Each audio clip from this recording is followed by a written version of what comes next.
Si Darius na rin yung nag-ihaw ng mga isda natin. Oo, alam ko, hindi yan yung huli natin.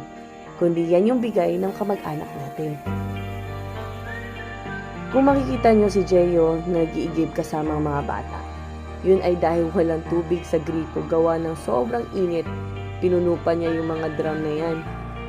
Si Doming naman ay nagpupunas ng mga gamit dahil nasira yung hose ng water pump natin. Ayan o, pumalog ka kasagi. Alright, napanood natin si Dongdong and nagrinig ko niya, sumigaw sa kakain na yata. Ingay nila dito.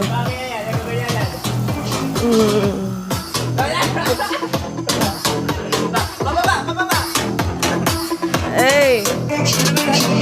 Ano yung nyo? Kain na ba? Party ah!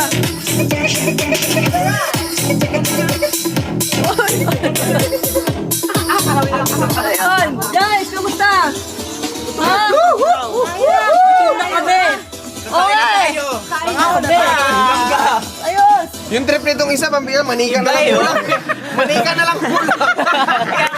Sabi niya nga po. Manika na lang. Sabi niya nga, inumin nyo na. Manika na lang kulang. Hoy! Ang bakal mo kasi. Kinagat ka? Kinagat ka? Wala, ano lang yan? Napaka mo kasi siya. Sugat, sugat.